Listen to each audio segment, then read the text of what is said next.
On va passer la parole au professeur Owenengini.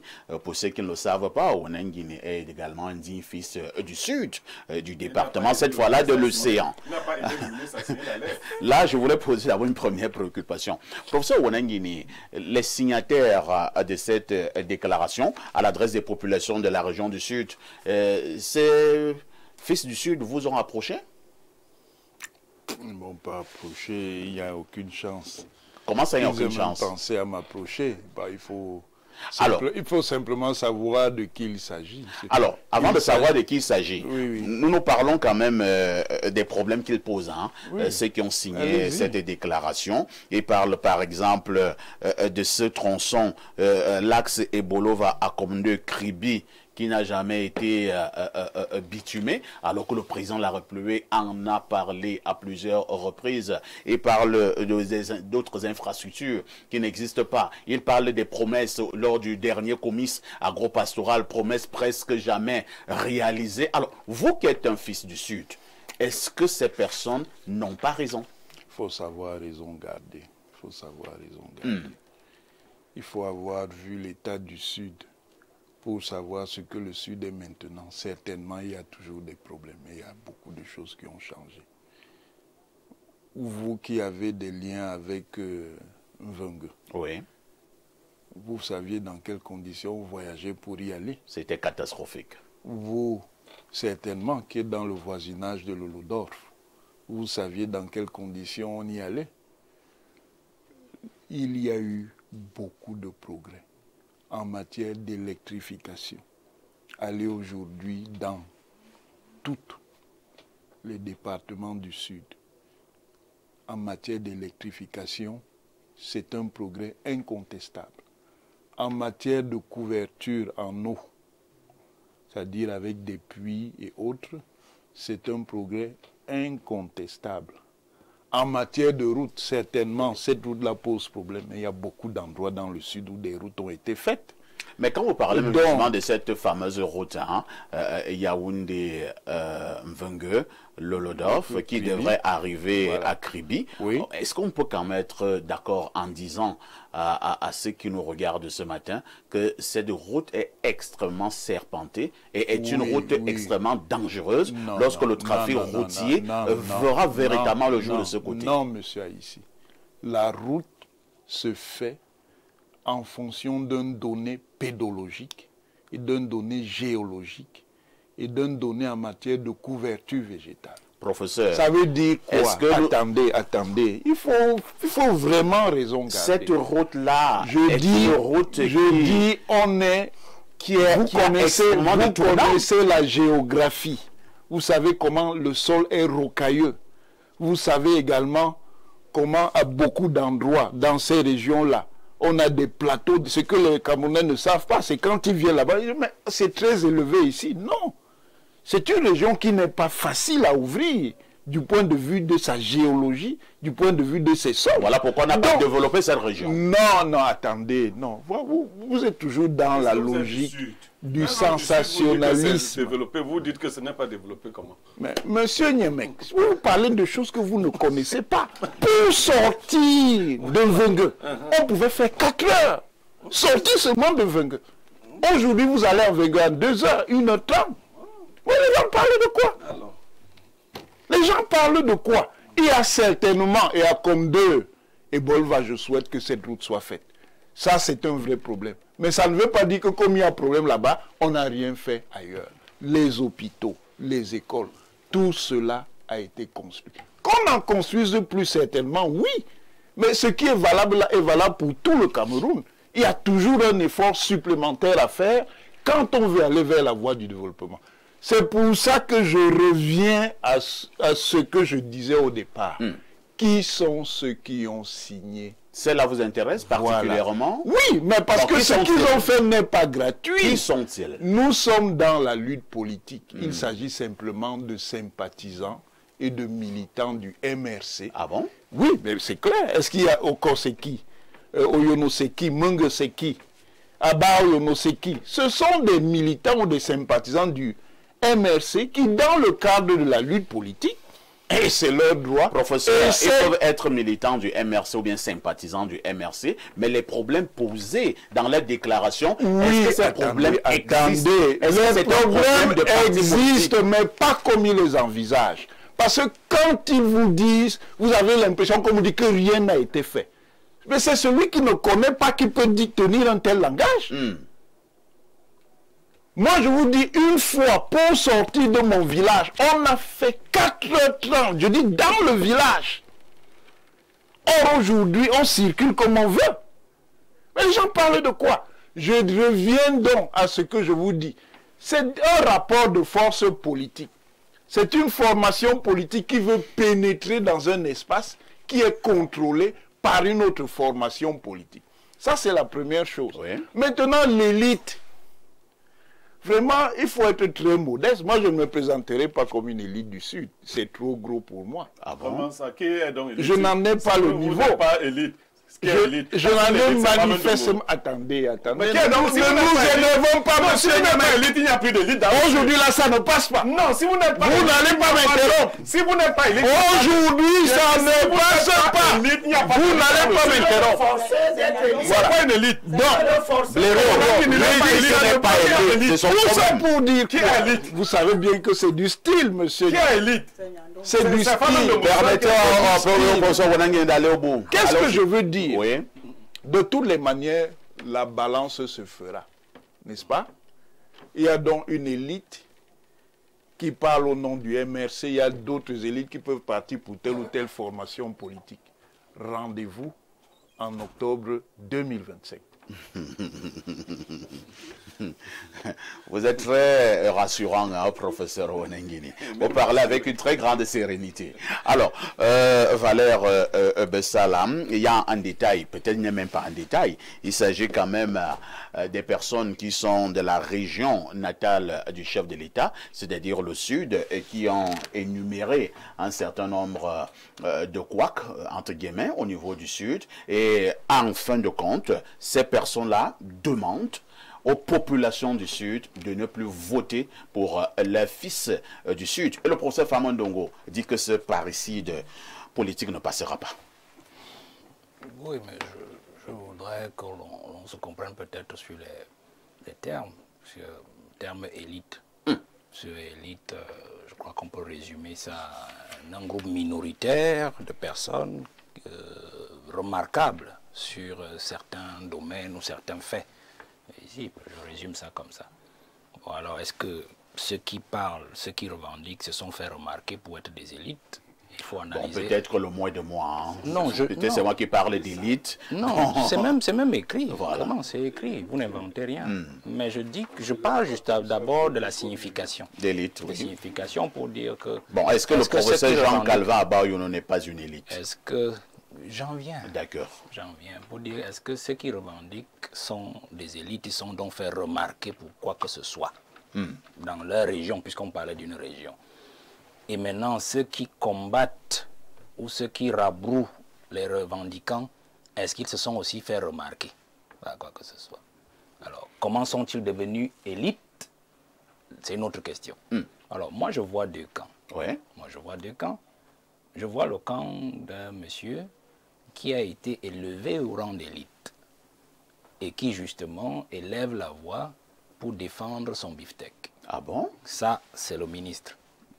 Le ministre d'État. C'est le ministre d'État. Je ne sais même plus ce que ça veut dire depuis un bon bout de temps. Et maintenant, je vois d'autres, et là, je me pose la question, comment sont-ils devenus élites? C'est une autre question. Moi, je ne suis pas du Sud. Je ne sais pas ce qu'ils ont réalisé là-bas pour être élite. Mais la revendication qu'ils portent, en vertu de quoi ils la portent. Le professeur a sorti un élément de soupçon, d'influence politique tout à l'heure.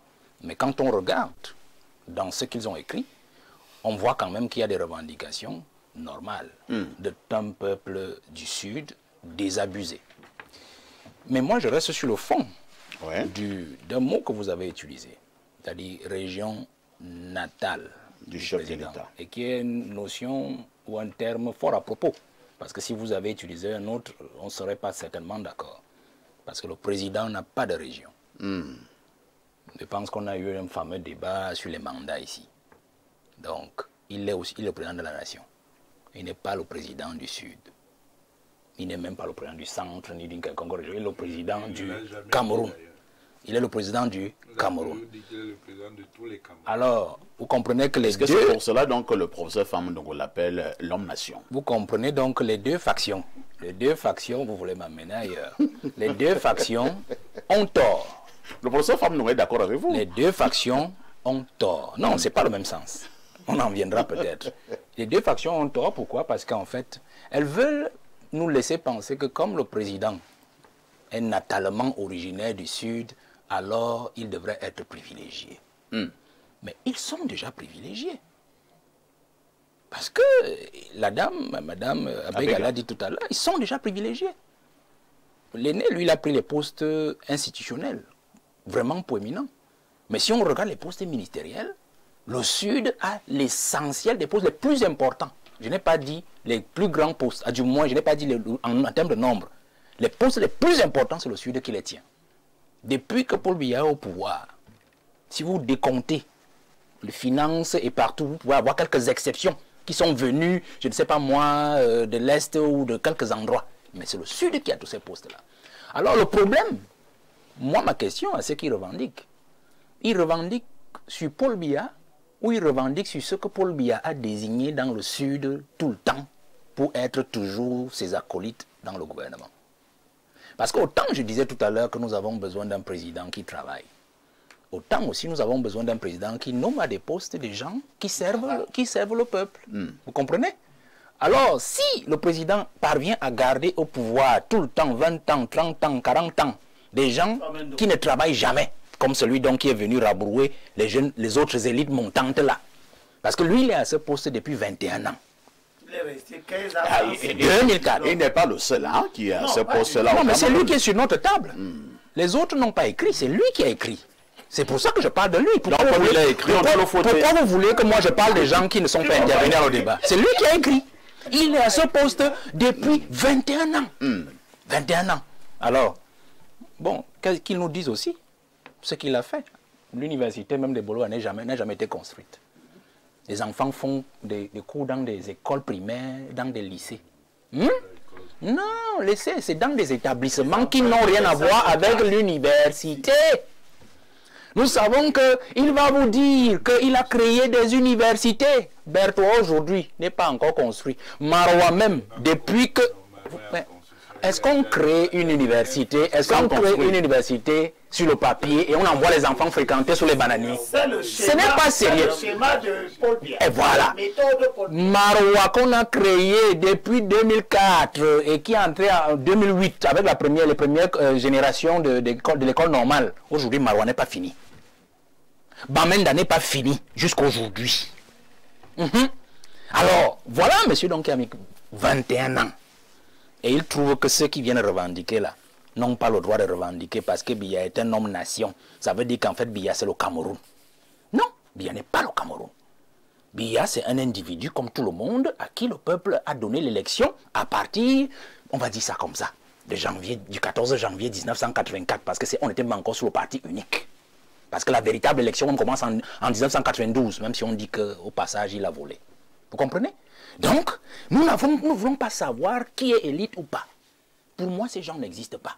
C'est Biya qui a la faute. Autant, la dame disait tout à l'heure, et vous l'avez rabroué. C'est-à-dire que le problème que posent ces gens du Sud est le problème que peuvent poser tous les autres Camerounais des autres régions. Et qui donc est le principal problème de cette architecture de malfaisance au Cameroun? C'est Paul Biya. J'ai dit tout à l'heure.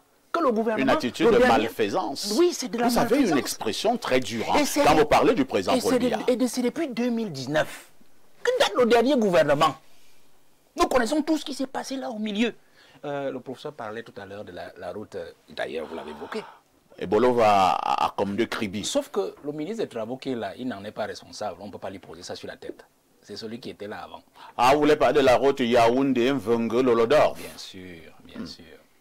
Vous avez soulevé le problème, mais le professeur s'est érigé en censeur, ingénieur. Il a dit que c'était une très bonne route. Il nous a expliqué comment la pédologie, et tout est ainsi de suite. Non, c'est un projet... Cette route-là va tuer beaucoup de gens, professeur. C'est un projet particulier sur lequel je me suis intéressé. ce projet n'était pas confié au départ, n'était pas prévu pour Arab Contact au départ. Arab Contact a repris un contrat principal qu'avait gagné une entreprise connue sur l'affaire. Et les malfaisances ont fait même l'objet de grands dossiers, non seulement au ministère des Marchés Publics sur Abbas Sadou, et qui sont allés pratiquement jusqu'au TCS, mais qui ont été étouffés. C'est-à-dire que l'argent a été ponctionné parce qu'en fait, cette route-là, ce n'est pas comme ça qu'elle devait être construite. Ce n'est pas son tracé. Cette route-là, c'est en fait une autre route, un doublon de Kribi et Deya, Douala. C'est-à-dire quand vous regardez la route Kribi et Deya, regardez très bien cette route-là. Vous regardez les mensurations et vous regardez la façon dont elle a été fabriquée, même si elle est déjà en désuétude maintenant. C'est un peu dans ce sens-là que devait être faite la route Kribi, Yaoundé, par Olama, Lolodorf et Mvengue. Donc les malfaisances nous ont amenés à cette route-là. Donc quand vous évoquez ce problème-là, c'est un bon point pour dire en fait que je sors par là que nous avons un seul problème à l'heure actuelle, c'est Paul Biya.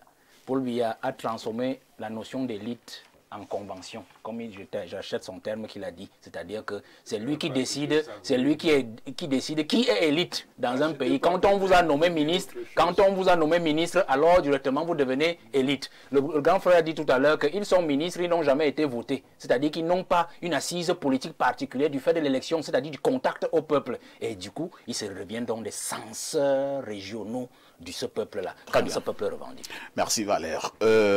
Limi, vous allez supporter. Hein. On passe la parole à Pierre Blériot-Niemek.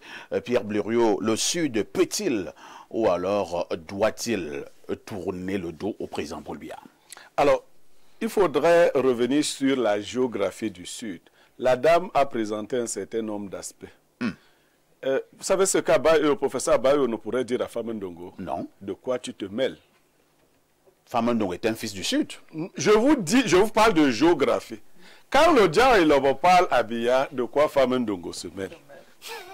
Non, la déclaration, déclaration à l'adresse des populations de la région du Sud. Non, attendez d'abord. Et si cette déclaration ne parle pas du Dja et l'Obo et parle du Sud? Maintenant, on pourrait aussi dire que l'océan a sa réalité. Vous avez vu que l'océan n'est pas... L'océan est tranquille. D'ailleurs, les routes de l'océan sont bonnes, elles ne sont pas serpentées. Voilà. De toutes les façons, mon idée est que le Sud nous distrait pour rien. Ah bon? Il y a un terme utilisé, parricide. Oui. Est-ce que c'est le Sud qui a donné la présidence à Biya? Le Sud, c'est combien? C'est qui?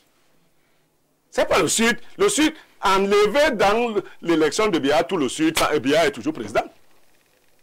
Le Sud ne représente rien. Pourtant, Biya a tout donné au Sud. S'il faut parler ainsi, dans l'élection de Paul Biya, le Sud ne vaut rien du tout. Donc, le Sud ou pas le Sud? 181 000 voix. Voilà, regardez. Regardez les gens, 181 000, sur 2 500 000. Le Sud ne doit même plus jamais parler à Biya. 7,19%. Voilà. Merci pour les chiffres. Elimbilobe, si tu n'étais pas là, l'émission est en français. Non, voilà ce que représente le Sud qui vient parler, qui vient dans une vraie discussion où des gens ont donné 1 million de voix et tout, ils viennent troubler l'eau. Le Sud ne représente rien et il n'y a pas de parricide. Parce que le terme parricide dans la bouche de Famendongo, qu'il devrait retirer, veut dire que le Sud a généré un chef d'État. Et aujourd'hui, on voudrait le tuer. Pour tuer le Biya, on n'a pas besoin du Sud. Première chose. Deuxième chose, les élites du Sud, je prends le professeur Abaoyono, il ne vous a pas dit là que si Biya le met à la place de Famendongo, il va refuser. Alors, qu'est-ce que vous voulez faire comprendre? Je dis comme si, et même comme il sait être vicieux, Biya, il peut mettre Abaoyono là à la place de Famendongo. Le professeur Abaoyono vous a pas dit. Il n'est pas dans cette posture-là. La position non, lui n'est pas dans la posture-là. Lui n'est pas comme Onan qui dit que chaque fois qu'on parle de Famendongo, il dit non. Si tu dis ça à Abaoyono, il te dit j'attends ça. Donc, en fait, Famendongo vient réagir en se disant, et vous voyez toute l'élite du Sud a abandonné Famendongo. Ce qui aurait été bien, c'était que Famendongo ne prenne pas la parole à titre individuel. Il aurait quand même dû élégamment se faire accompagner par d'autres élites RDPC du Sud, du MRC. Il prend une tuiture personne et tout seul. Femme de mon père, qu'on vient dans le Sud. Il dit que non, il peut être. C'est un vieux ministre, hein? Bon, la vieillesse. Quand tu es même vieux ministre. Il est d'ailleurs secrétaire à la communication. De Biya, il est membre du bureau politique. C'est même dangereux quand tu es vieux ministre de Biya, parce qu'on vient de vous dire qu'il a fait 21 ans au niveau du ministère de l'enseignement supérieur. Si on entre dans ça. Donc, je sors en disant que quand nous avons de vrais problèmes, il faut que les enfants gâtés nous laissent tranquilles. Ceux qui ont bien mangé, ceux qui sont là depuis 31 ans de ministère, ceux qui veulent être ministres et tout le MRC, nous laissent tranquilles. Le Cameroun ne va pas retourner au Sud. Après Biya, moi je suis du Sud aussi. Quand tu as épousé les femmes quelque part, tu es de là. Je vais dans ces villages, je vois. Mais même si vous n'avez pas de route, mais vous aurez les routes sous un autre président. Vous n'aurez plus les routes sous Biya. C'est un autre président qui viendra vous donner les routes. Merci Pierre Blériot. Alors, Elimbi Lobé lève le doigt là depuis. Elimbi, on vous passe donc la parole vraiment en 1 minute. Hein. Tout à l'heure, je vous ai dit qu'il y avait 2 moments. J'ai donc évoqué le premier moment en soutenant le fait que d'autres élites qui ne sont pas du RDPC ont le droit de s'exprimer aussi et de critiquer la gouvernance. Le deuxième moment, c'est ce que madame a évoqué d'une certaine manière. Elle n'est peut-être pas allée au bout et je reprends. Oui, vous avez le droit. Mais pourquoi c'est maintenant? C'est une question pertinente. Ceux qui signent, ils viennent signer 40 ans après. Attendez un peu. Abel Elimbi Lobé, on parle d'Abao Yono par exemple. Et il y a 40 ans, Abao Yono, il avait quel potentiel? Il avait quel âge? Est-ce qu'il pouvait signer ce genre de document? Votre question est bonne. Voilà.